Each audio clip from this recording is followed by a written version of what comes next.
en la misma masa muscular. Entonces existe una forma de hipertrofia ventricular derecha en los habitantes de la altura. ¿Qué es lo que nosotros tenemos que distinguir una vez que subimos a la altura? Primero tenemos que subir si existe una aclimatación adecuada y si las personas viven en la altura tienen que adaptarse, tienen que adaptar su respuesta fisiológica a la altura. La aclimatación en fase aguda implica el hecho de aumentar nuestra frecuencia respiratoria y nuestra frecuencia cardíaca y nuestra frecuencia respiratoria. Eso es en la fase aguda de cualquier persona que sube a la altura por encima de 3.000 metros. En la fase crónica de adaptación ya existe cambios más crónicos como son un cambio en la respuesta ventilatoria al CO2, un aumento en la concentración de hemoglobina, un aumento en la densidad capilar de los tejidos. Y obviamente cuando un grupo de gente ha decidido vivir en la altura, se va a producir una adaptación, ya pasa de ser aclimatación a ser una adaptación a vivir en las alturas. Una adaptación que pasa porque se modifica la respuesta ventilatoria a la hipoxia, estos individuos rápidamente empiezan a hiperventilar y hay cambios en la respuesta de las presiones de la arteria pulmonar. Obviamente esto se produce a través de miles de años en las generaciones posteriores. Se ha venido produciendo en los últimos miles de años en todos los pacientes que viven en la altura. Entonces esta adaptación pasa por dos cambios principales que se van a dar lugar en respuesta a la hipoxia de la altura. En la arteria pulmonar se va a producir una vasoconstricción de las arteriolas, mientras que en las arterias sistémicas se va a producir una vasodilatación. Esta vasoconstricción de las arterias pulmonares son los que van a producir los cambios y son los que van a producir las enfermedades asociadas a la altura. Estos mecanismos de adaptación que generan hipertensión pulmonar de altura pueden ser factores funcionales que se manifiestan en el árbol terminal de la arteria pulmonar, en las arteriolas. Una vez que subimos en altura, al disminuir la presión barométrica y al nosotros respirar menos presión inspiratoria de oxígeno, disminuimos la presión alveolar de oxígeno. Entonces desarrollamos una forma de hipoxia alveolar.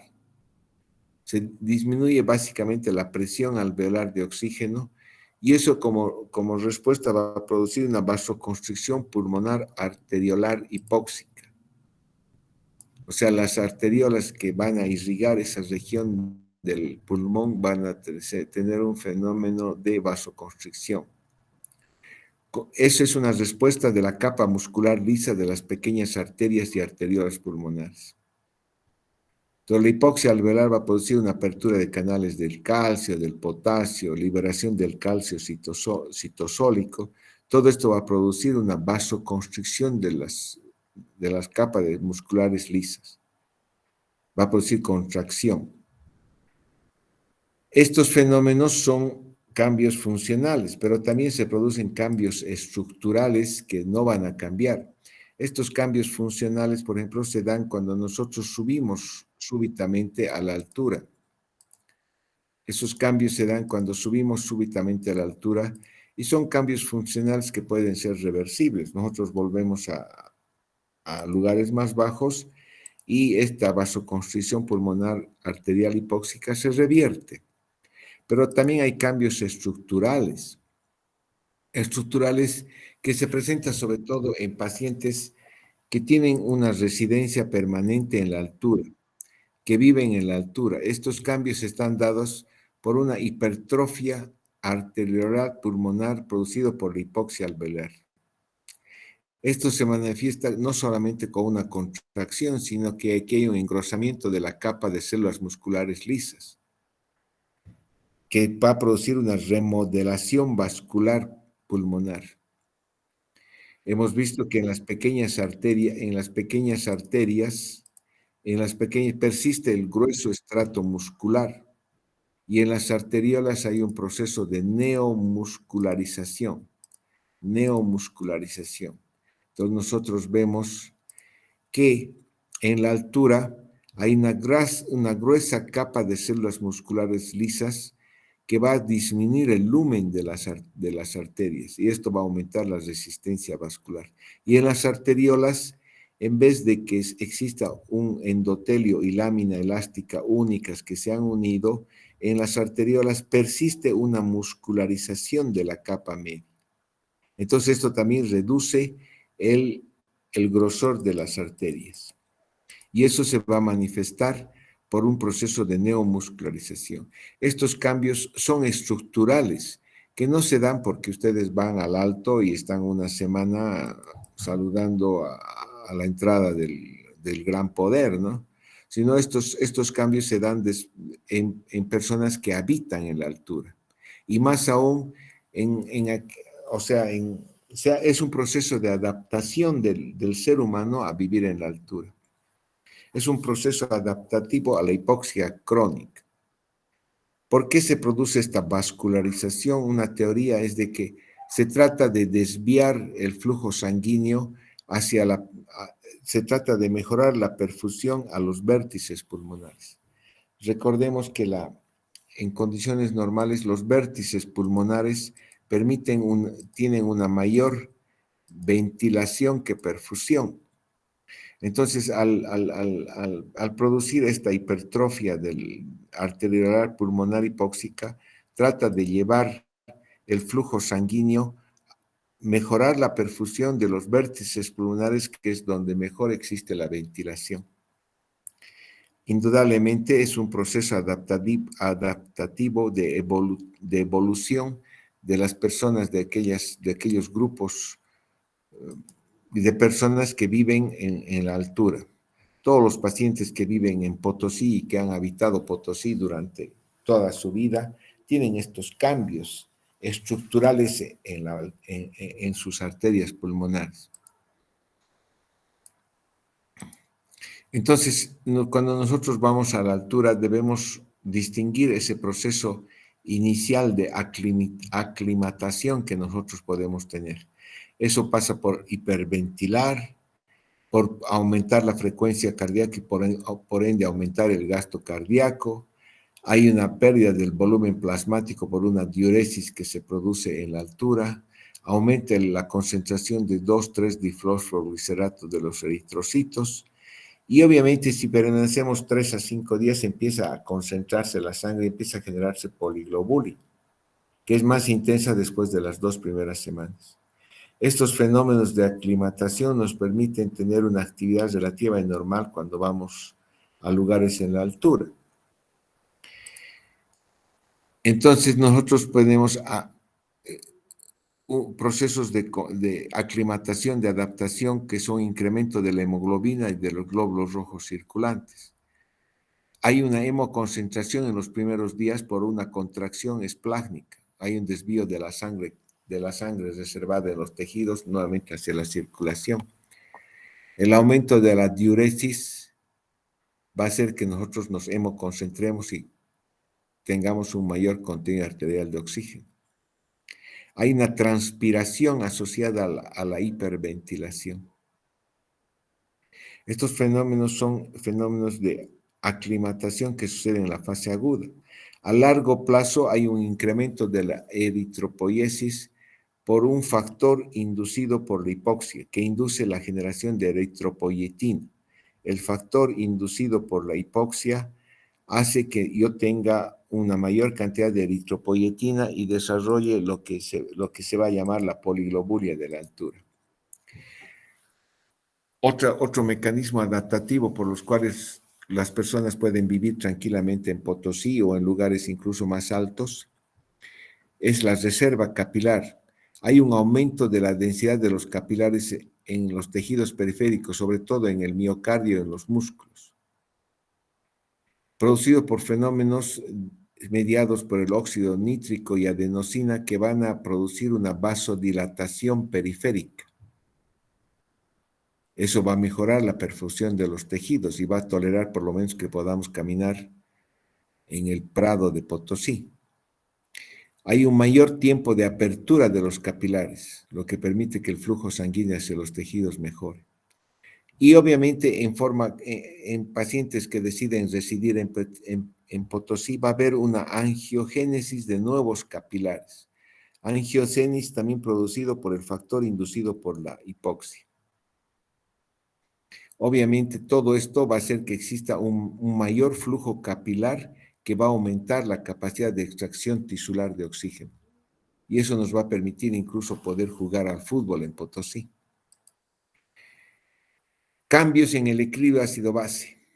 En condiciones normales nosotros tenemos un equilibrio ácido-base que ya hemos hablado, que nos indica dónde está el pH, que está en relación a la cantidad de bicarbonato y CO2. Cuando nosotros hiperventilamos una vez que hemos llegado al alto, en los primeros días empezamos a disminuir el CO2, porque estamos aumentando el volumen minutos respiratorio, porque estamos aumentando tanto la frecuencia respiratoria como el volumen corporal. Aumentamos el volumen minutos respiratorio. Al aumentar el volumen minutos respiratorio, disminuimos la CO2 y entramos en un estado de alcalosis respiratoria, el pH sube. Indudablemente en los primeros días no existe un fenómeno compensatorio metabólico, entonces el pH sube, pero después de 2, 3, 4 días de permanecer en las alturas, nuestro riñón empieza a compensar esta alcalosis metabólica disminuyendo el nivel de bicarbonato y va a generar una acidosis metabólica que va a retornar el pH que inicialmente estaba alcalótico a un valor relativamente normal o incluso un poco acidótico. Y después de un cierto tiempo vamos a dejar de hiperventilar y los otros mecanismos compensatorios al mejorar el transporte de oxígeno a los tejidos, en la reserva circulatoria, la reserva capilar, al generarse poliglobulia, entonces ya no vamos a necesitar de hiperventilar después de una semana, 2 semanas. La ventilación se mantiene elevada por encima de lo normal, pero no en niveles altos como para producir una alcalosis respiratoria y una disminución del CO2. Y el CO2 retorna más o menos a un valor relativamente normal. Sin embargo, persiste el déficit de bicarbonato y estamos en un estado de acidosis se genera por la hipoxia. Y este estado de acidosis es útil. Otra forma de compensar y adaptarnos a la altura es el cambio en la curva de afinidad de la hemoglobina por el oxígeno. La curva de afinidad de la hemoglobina por el oxígeno significa con qué facilidad la hemoglobina puede liberar el oxígeno a los tejidos. Y eso se identifica por un valor que se llama P50. P50 indica más o menos el valor donde el 50% de la hemoglobina está saturado con oxígeno. En condiciones normales, una presión alrededor de 50 milímetros de mercurio va a tener una saturación de alrededor de 85% de oxígeno. De la hemoglobina se va a saturar así. Cuando esta curva se desvía a la derecha, significa que esta hemoglobina está liberando con mayor facilidad el oxígeno a los tejidos. Cuando la curva se desvía a la izquierda, significa que la hemoglobina está reteniendo el oxígeno, no está liberando el oxígeno de la hemoglobina hacia los tejidos.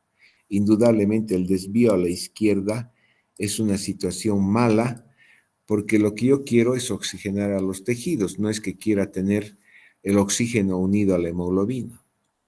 Entonces, circunstancias que desvían la curva de disociación de la hemoglobina hacia la derecha son buenas.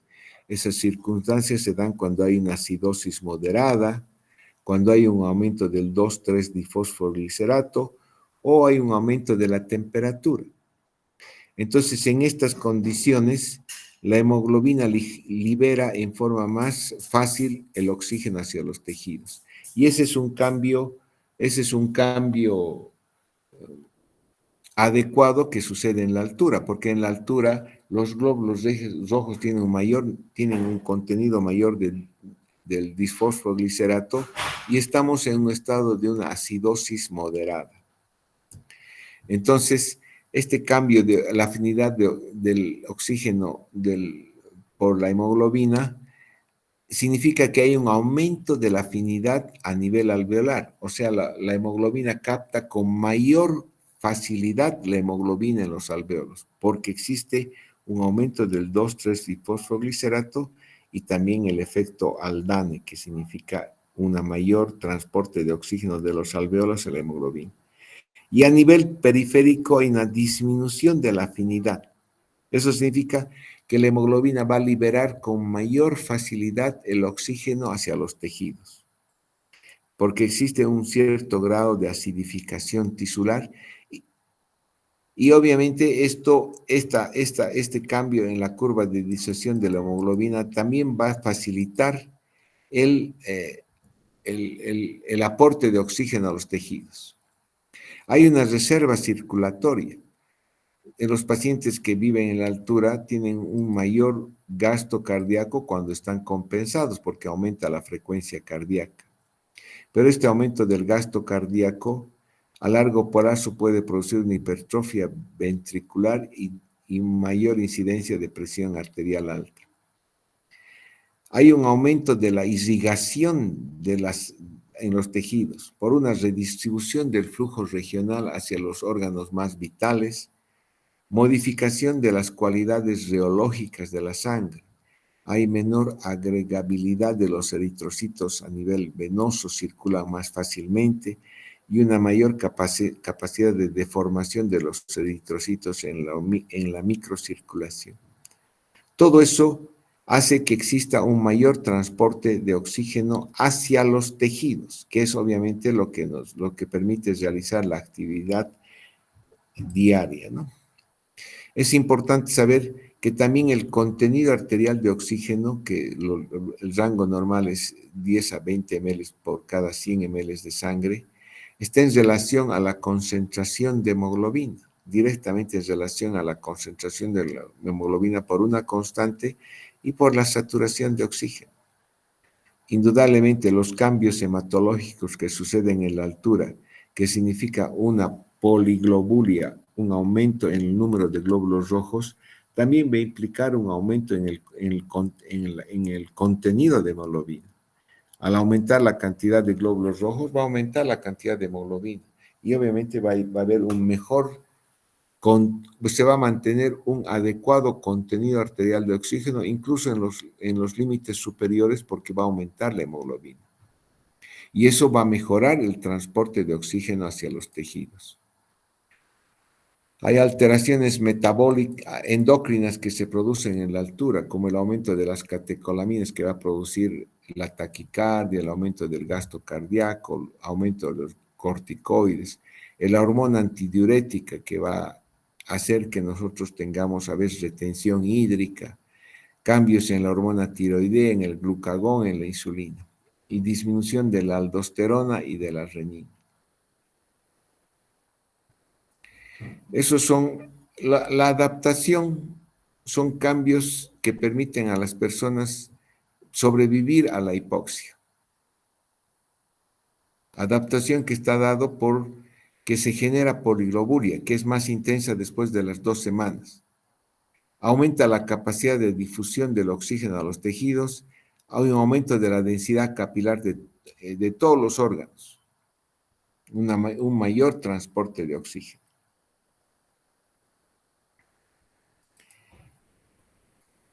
Genéticamente, toda la raza que vive en la altura por miles de años ha seleccionado al grupo de personas que ya están adaptadas a vivir a la altura.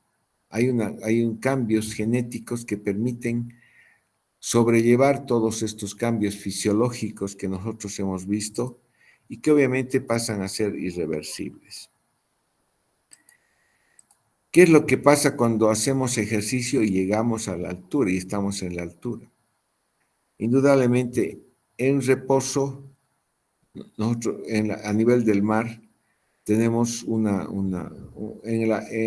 incluso a 1000 metros, a 2000 metros, podemos tener un nivel determinado de presión en la arteria sistólica. Con el ejercicio significa un aumento del gasto cardíaco, una mayor frecuencia cardíaca y aumento del gasto cardíaco. Ese aumento del gasto cardíaco en la altura va a aumentar más la presión en la arteria pulmonar, porque ya tiene un nivel de presión alta en la arteria pulmonar.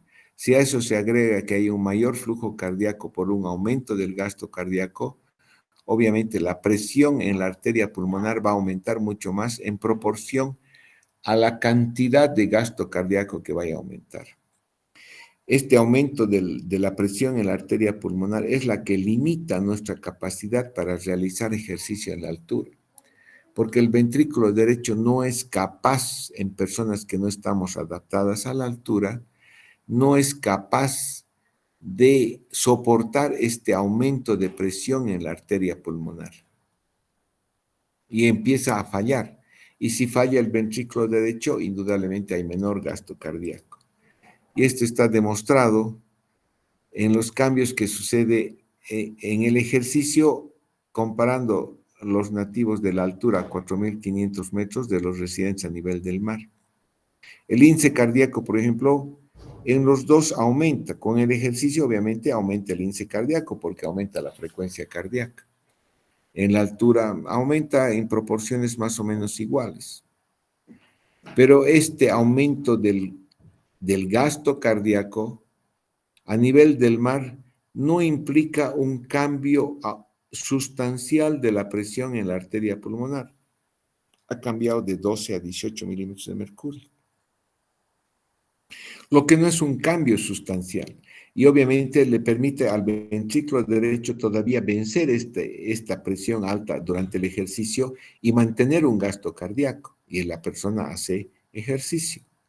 Mientras que en la altura, este cambio en la presión en la arteria pulmonar llega incluso a ser el doble. Entonces, si normalmente tenemos una presión de 30 milímetros de mercurio sistólica en la arteria pulmonar, con el ejercicio puede llegar a 60. Entonces, este aumento de la presión en la arteria pulmonar no es tolerada adecuadamente por el ventrículo derecho y el paciente no tolera hacer un ejercicio cuando no es nativo de la altura, ¿no? Esto se refleja en las modificaciones de la resistencia vascular pulmonar. A nivel del mar, esa resistencia vascular puede ser 73, pero en la altura es de 300. Y obviamente aumenta por el aumento del gasto cardíaco. Todas esas modificaciones nos permiten estar y vivir de lugares tan hermosos como son los lugares de la altura. ¿Tienen alguna pregunta? Sí, doctor. Sí, rápidamente, por favor, porque la vida es corta.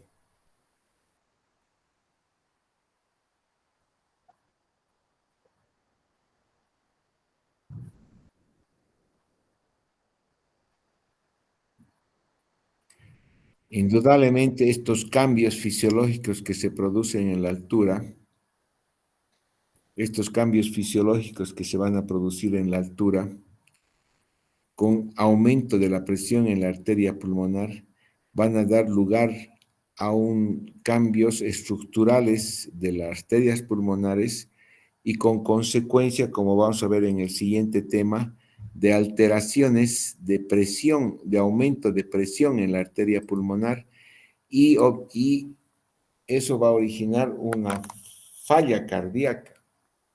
va a hacer que los pacientes no solamente estén con insuficiencia respiratoria crónica, producido por la altura con hipoxemia crónica, sino que su respuesta cardíaca ya desfallece a medida que pasan los años.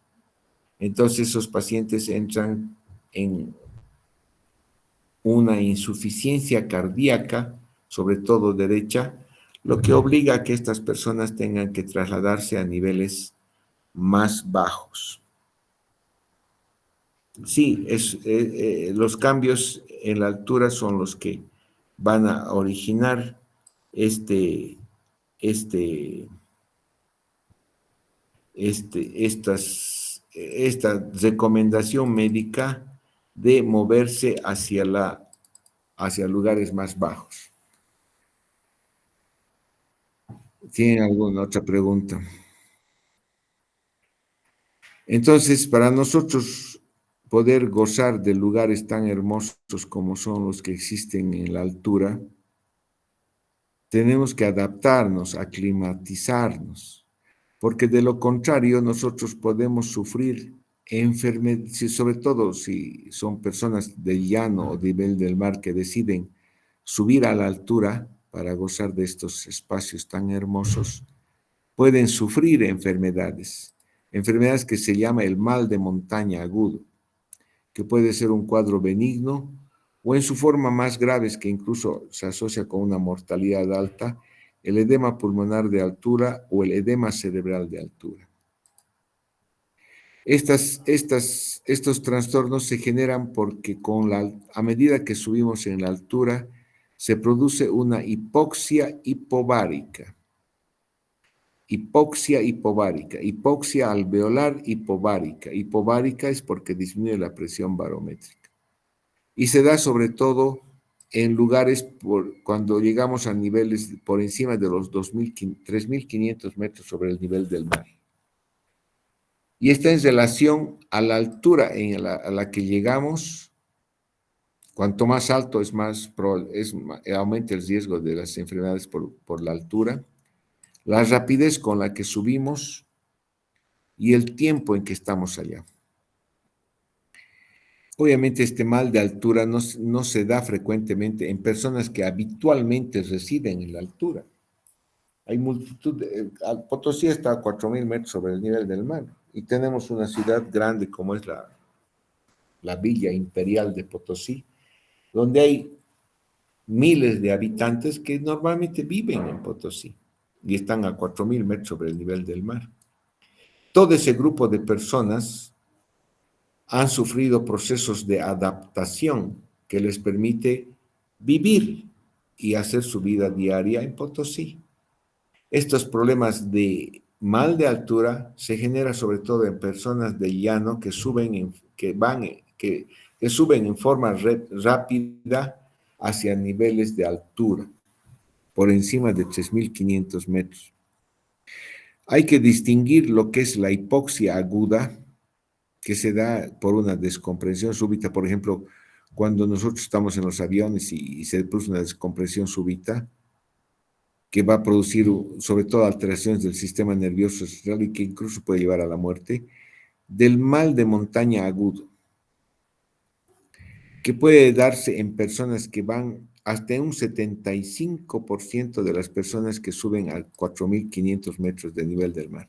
Aquí en Bolivia, 4.500 metros sobre el nivel del mar, creo que hay pocas poblaciones, Charaña, no sé qué lugares más. Potosí está a 4.000, Uyuni también alrededor de 4.000. Nosotros podemos ir a visitar el Salar de Uyuni, pero incluso llegando al Salar de Uyuni nosotros tenemos ciertos cambios, notamos ciertos cambios, que son mal de montaña, que está en relación sobre todo a que nuestro cuerpo responde a esa hipoxia hipovárica produciendo vasodilatación cerebral y sistémica y vasoconstricción arteriolar pulmonar. Esos son los dos cambios que van a originar todas las manifestaciones del mal de montaña e incluso en sus formas más graves. Puede presentarse hasta en 12 horas cuando subimos a más de 3.500 metros. Es benigna, suele estar autolimitada si es que nosotros nos aclimatamos y nos adaptamos a ese nivel. Inicialmente se puede manifestar solamente con dolor de cabeza, mareos, irritabilidad, náuseas, vómitos, anorexia, dificultad para dormir, somnolencia. Y se autolimita a unos 2-3 días hasta que nosotros logramos una aclimatación y adaptación aguda. Pero en algún grupo de pacientes este mal de montaña puede evolucionar a sus formas malignas, que son el edema pulmonar de altura y el edema cerebral de altura, que son cuadros más graves que incluso conllevan una mortalidad alta. Los factores predisponentes del mal de montaña es cuando nosotros tenemos una historia de mal de montaña. Eso significa que cuando nosotros no tenemos una respuesta ventilatoria adecuada. Muchas personas subimos a la altura y una de las respuestas fisiológicas es hiperventilar. Hiperventilar implica que nosotros vamos a mejorar la presión alveolar de oxígeno y vamos a no tener una hipoxia alveolar importante.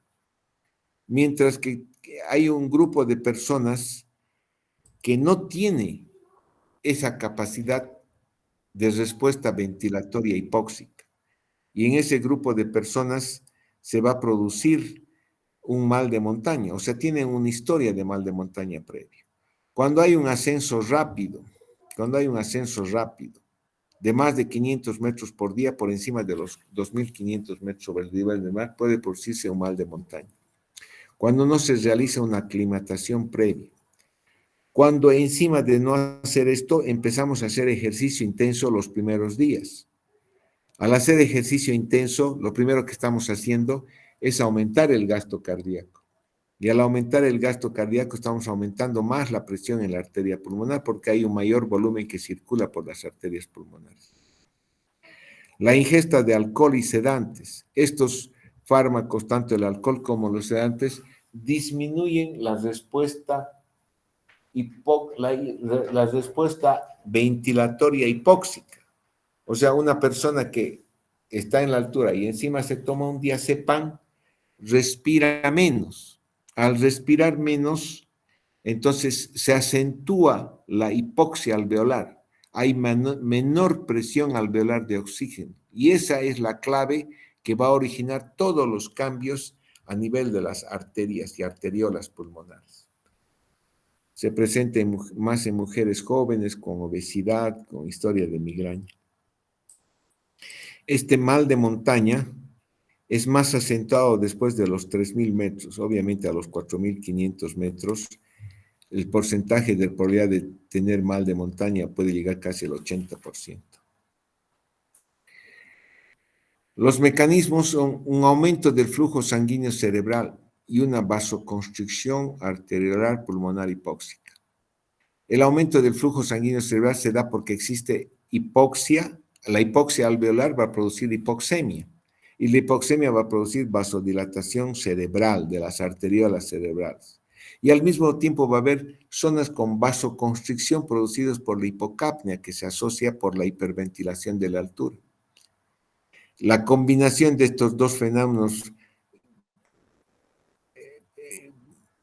en qué proporción hay vasodilatación, en qué proporción se produce vasoconstricción, la combinación de cuánto de vasodilatación, cuánto de vasoconstricción va a existir, va a generar una hipertensión endocraniana, producida por un edema vasogénico e incluso microhemorragias a nivel del cerebro. Esto es parte de lo que significa ya el edema cerebral de altura. Y la otra respuesta es la vasoconstricción arteriolar pulmonar hipóxica, que va a producir un aumento súbito y grave, importante de la presión de la arteria pulmonar. Eso en personas de llano que no tienen una hipertrofia del ventrículo derecho, como hemos visto en las tomografías, los niños y los adultos que habitualmente viven en la altura tienen una hipertrofia ventricular derecha. Si yo no tengo una hipertrofia ventricular derecha porque no vivo en Uyuni y voy de repente a Uyuni, puedo desarrollar una hipertensión arteriolar pulmonar aguda y severa que va a degenerar en una disfunción del ventrículo derecho. Mi ventrículo derecho no tiene capacidad de contraerse contra una presión pulmonar de 40, de 50, 60 milímetros de mercurio. Estos dos fenómenos se van a agravar porque cuando vamos a la altura hay una retención hidronatriurética por aumento de la hormona de la ADH y activación del sistema renina-aldosterona, lo que va a aumentar la retención hídrica. Y hay desórdenes de la permeabilidad vascular con liberación de mediadores inflamatorios. Hay una hipótesis que dice se produce el mal de montaña porque hay una alteración de la autorregulación vascular cerebral, que va a aumentar las presiones y que incluso puede producir lesión mecánica de los capilares, con lesión del endotelio capilar. O una hipótesis citotóxica que dice que es por una alteración de la bomba de sodio-potasio. Hay una disminución de la bomba de sodio-potasio, con una disminución de la salida de líquido a nivel del intersticio celular. Los signos del mal de montaña, todos hemos tenido alguna vez cuando hemos ido a La Paz o al Alto, dolor de cabeza, cefalea, anorexia, insomnio, puede llegar a ser vértigo, un punto, la cefalea que resiste que no cede con una aspirina, paracetamol, o si tenemos vómito, 2 puntos. Cuando ya desarrollamos disnea de reposo, una disnea muy intensa o disminución de la diuresis, calificamos como 3 puntos y catalogamos como mal de montaña severo cuando tenemos más de 6 puntos acá. 3 puntos cada uno de estos, ¿no? ¿Qué hacemos para tratar el mal de montaña? Cuando es agudo, cuando es benigno, hay que limitar el ascenso a menos de 500 metros por día. O usar un antiinflamatorio no esteroideo, o hacer profilaxis usando acetazolamida. La acetazolamida va a generar una cierta acidosis tisular y esa acidosis nos va a obligar a hiperventilar más. Esa hiperventilación mayor que podemos tener, que tenemos en la altura y usando acetazolamida podemos hiperventilar más, nos va a evitar que se desarrolle una hipoxia alveolar en los alvéolos. Y al no desarrollarse hipoxia alveolar no va a haber ese ciclo vicioso de cambios arteriales y aumento de la presión arterial. Cuando vemos que esa situación se está convirtiendo en más grave, hay que descender en la altura, usar dexametasona o hacer uso de oxígeno a bajo flujo. Entonces, para la profilaxis nosotros podemos usar acetazolamida o dexametasona y vasodilatadores pulmonares, vasodilatadores de la arteria pulmonar, como la nifedipina, el tadalafil o el sildenafil. Son sustancias que van a producir vasodilatación pulmonar. Entonces, si yo uso sildenafil al ir a La Paz, no es que quiere ir de fiesta a La Paz, pero me va a producir una vasodilatación de la arteria pulmonar. Entonces, los fenómenos de vasoconstricción en respuesta a la altura van a producir menos aumento de la presión en la arteria pulmonar. Indudablemente, las formas más graves del mal de montaña, una de las formas es el edema pulmonar de la altura, que se presenta a más de 3.000 metros con una incidencia alrededor del 10%. Y está también en relación directa con mayor frecuencia con el nivel de altura alcanzado y la rapidez de ascenso. Si subo rápidamente a 4.500 metros sobre el nivel del mar, yendo en un super Toyota que me sube rápidamente a 4.500 y me deposita en Charaña a 4.500 metros de nivel del mar, entonces he subido rápidamente en la altura y eso me puede inducir a desarrollar de nuevo el pulmón. Se presenta en personas no aclimatizadas que ascienden a gran altura y en forma rápida. Y si encima empiezan a hacer ejercicio extremo, eso aumenta la posibilidad de mayor presión alta en los arteriolos pulmonares. La exposición al aire frío. Factores personales. Aquí hay que distinguir dos cosas. Hay algún grupo de personas que tienen una respuesta vascular pulmonar exagerada a la hipoxia alveolar y al ejercicio. O sea, si tienen una respuesta vascular pulmonar exagerada a la hipoxia alveolar, significa que van a producir una mayor vasoconstricción arteriolar pulmonar. Y si hacen ejercicio es peor. Entonces estos pueden desarrollar edema de pulmón. Y hay otro grupo de personas que tienen una respuesta ventilatoria hipóxica reducida. O sea, yo voy a la altura y no hiperventilo. Tengo una ventilación normal, habitual. Entonces es una respuesta ventilatoria hipóxica reducida, menor que lo normal. Y si no hiperventilo en la altura, voy a tener mayor hipoxia alveolar. Porque el primer fenómeno compensatorio cuando voy a la altura es hiperventilar. Eso mejora la presión alveolar de oxígeno. Y si esa respuesta está reducida, voy a tener menor presión alveolar de oxígeno y mayores consecuencias. Hay un menor reclutamiento vascular. Hay que tomar en cuenta que no todas las arteriolas pulmonares están adecuadamente reclutadas en el pulmón. Cuando hacemos ejercicio, aumentamos el gasto cardíaco y se produce un reclutamiento vascular que hace que nuestra presión en la arteria pulmonar suba un poco con el ejercicio, pero no exageradamente, porque tenemos un reclutamiento vascular adecuado. Si este fenómeno de reclutamiento vascular es menor por factores personales, entonces todos estos factores predisponen a una vasoconstricción arteriolar pulmonar hipóxica exagerada, con aumento de la resistencia vascular pulmonar, de la presión en la arteria pulmonar, que se agrava por el aumento del gasto cardíaco que se produce por la hipoxia. Otro de los fenómenos compensatorios es la taquicardia. La taquicardia aumenta el gasto cardíaco. Y si encima hago ejercicio, entonces ese gasto cardíaco va a aumentar más. Y eso va a agravar la presión en la arteria pulmonar y va a terminar haciendo disfunción del ventrículo derecho.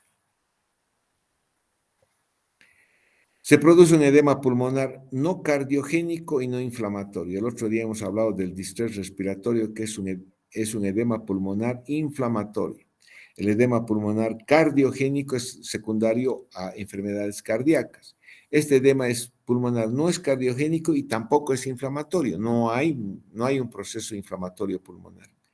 Lo que hace, y se caracteriza porque en los alvéolos hay un aumento de glóbulos rojos y de proteínas. Esto nuevamente es por vasoconstricción pulmonar hipóxica y aumento de la presión en la arteria pulmonar. Este aumento de la presión de la arteria pulmonar puede traducirse incluso a nivel de los capilares pulmonares. Llega a los capilares pulmonares y aumenta la presión hidrostática capilar. El aumento de la presión hidrostática capilar, según la ecuación de Frank-Starling, que rige el movimiento de líquidos en los vasos pulmonares a través de membranas semipermeables, el aumento de la presión hidrostática capilar induce la salida de líquido del capilar hacia el intersticio. Y también puede haber un aumento de la permeabilidad capilar, por lo que se llama un estrés capilar. Los capilares tienen una capa endotelial que tienen unas uniones estrechas, pero cuando hay estrés capilar hay un aumento de la permeabilidad capilar. Esto induce la salida del agua del capilar hacia el intersticio. Hay una falla capilar por estrés, disrupción de la permeabilidad capilar, lo que induce la salida de glóbulos rojos, proteínas, líquido, de los vasos del capilar al intersticio y al alvéolo pulmonar y genera lo que es el edema pulmonar. Puede incluso haber una hemorragia alveolar no inflamatoria por el paso de glóbulos rojos. Todo esto también está agravado porque hay disminución de los niveles de óxido nítrico, que es un vasodilatador cerebral, aumento de los niveles de endotelina 1 y disminución de la respuesta ventilatoria hipóxica. En la clínica se presenta en la primera semana habitualmente con alturas mayores de 3.000 metros, se inicia con una disnea de ejercicio que es progresiva, va de grandes a medianos esfuerzos, tos seca, dolor torácico. La disnea persiste incluso al dejar de hacer ejercicio o puede aparecer disnea del reposo. Hay tos con expectoración rosada espumosa, como si fuese un edema agudo de pulmón cardiogénico. Al examen puede haber fiebre, taquicardia, taquipnea, crépitos basales, cianosis periférica. En la gasometría yo voy a encontrar hipoxemia con alcalosis respiratoria. Y en una radiografía y tomografía de tórax voy a encontrar infiltrados algodonosos en todo el campo pulmonar. En el electrocardiograma y taquicardia, datos de crecimiento de sobrecarga del ventrículo derecho, un eje desviado a la derecha o bloqueo completo de rama derecha. Sobrecarga ventricular derecha, que es una manifestación de la disfunción del ventrículo derecho. El tratamiento es que hay que aliviar la vasoconstricción arterial pulmonar hipóxica para disminuir la hipertensión arterial pulmonar. Eso se logra eliminando la hipoxia alveolar. Yo elimino la hipoxia alveolar bajando a una menor altura. Al bajar a una menor altura va a aumentar la presión barométrica e incluso respirando aire ambiente puedo eliminar la hipoxia alveolar, bajando por lo menos 500 o 1.000 metros. Evitar grandes esfuerzos o administrar oxígeno suplementario para lograr una saturación de 90%. Obviamente puedo quedarme en la altura, pero si recibo oxígeno suplementario, voy a aumentar la FiO2 y a pesar de quedarme en Potosí, si recibo oxígeno, voy a aliviar la hipoxia alveolar. O usar vasodilatadores cerebrales con nifedipino, taldanafil, sildenafil. Dexametasona para aliviar ese estrés capilar. E iniciar la inhalación de beta-agonistas como el salmeterol que van a ayudarme a restablecer la funcionalidad de la bomba sodio-potasio. La prevención, ascender en forma lenta. Después de los 2.500, 3.000 metros hay que ascender a un ritmo de más o menos 300 a 500 metros por día. No ir de golpe a 4.500 metros. Una vez llegado a la altura, hay que evitar realizar ejercicios, usar tabaco o alcohol que me van a producir una depresión de mi centro respiratorio o usar analgésicos, narcóticos, sedantes. Todos estos fármacos van a disminuir mi respuesta ventilatoria hipóxica, van a disminuir mi capacidad de hacer hiperventilación y van a agravar la hipoxia alveolar, van a agravar la disminución de la presión alveolar de oxígeno, que es el factor inicial de todo el problema. Como profilaxis, obviamente igual que del mal del montaña agudo, puede usar acetazolamida, nifedipina, otro vasodilatador de la arteria pulmonar, inhibidores de la fosfodiesterasa 5, también vasodilatadores, el taldanafil, sildenafil, dexametasona o inhalación de salmeterol. Sin tratamiento, el edema pulmonar de altura puede llegar hasta una mortalidad del 50%. Con un tratamiento adecuado mejoran en 24 48 horas, sobre todo cuando se administra oxígeno o el paciente baja en la altura. En personas susceptibles puede recidivar. Y el otro problema severo del mal de montaña, en su forma maligna, es el edema cerebral de altura.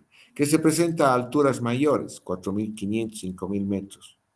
Es un edema que hemos visto vasogénico y citotóxico que se localiza sobre todo a nivel de la corteza cerebral y que se manifiesta con una cefalea intensa, vómito explosivo por aumento de la presión intracraneana, ataxia, fiebre, alucinaciones, delirio, alteraciones del comportamiento que pueden llegar incluso hasta el coma. El edema cerebral es un proceso maligno que puede producir la muerte cerebral.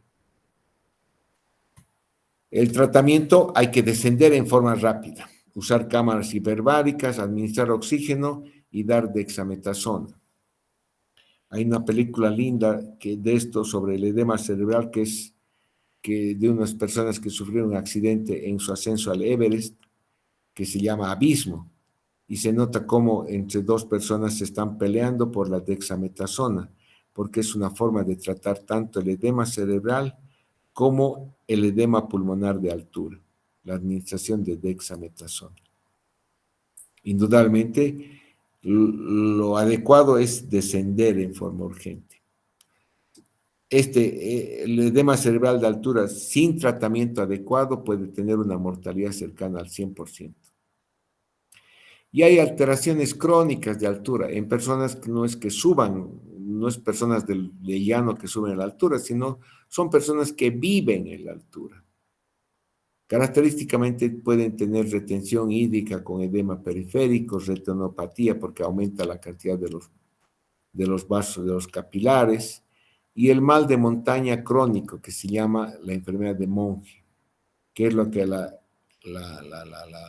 compañera preguntó. Son personas mayores que viven en la altura que pueden desarrollar hipoxia crónica, poliglobulia y cor pulmonar crónico.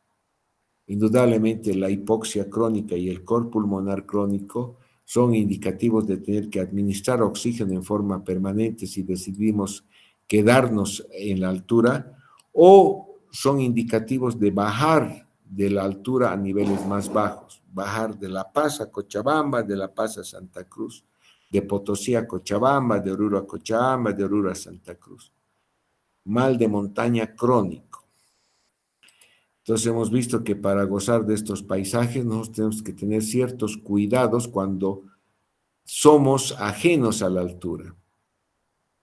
O si vivimos en la altura en forma crónica, hemos desarrollado fenómenos adaptativos en las personas que viven en la altura que les permite tener una vida relativamente normal. Hay que distinguir esas dos situaciones. Personas de llano que deciden subir a las alturas y personas que han decidido vivir en las alturas, que en siglos, a través de los siglos y a través de la genética, han desarrollado cambios genéticos que les permiten vivir y hacer una vida normal en la altura. Estas personas no van a tener mal de montaña agudo. Son estas personas extrañas que suben a la altura los que pueden desarrollar mal de montaña agudo. ¿Tienen preguntas?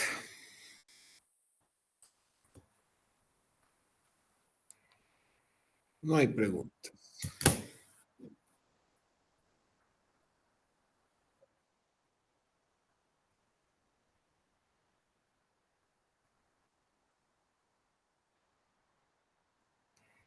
La verdad, incluso el mate de coca te ayuda, ¿no? Porque el mate de coca es un estimulante. Y el sorochipil no solamente creo que tiene un AINE, sino, la verdad es que no sé qué tiene, ¿no? Pero debe tener algún estimulante. Si vos tomas un mate de coca que te dan en la altura, ¿qué estás ingiriendo un estimulante? Y al estimularte, ¿qué vas a hacer? Vas a hiperventilar más. Y al hiperventilar más, vas a aliviar la hipoxia alveolar, que es el mecanismo inicial por la cual desarrollamos mal de altura. Y el sorochipil sí, obviamente tiene un AINE y debe tener también algún derivado de la coca.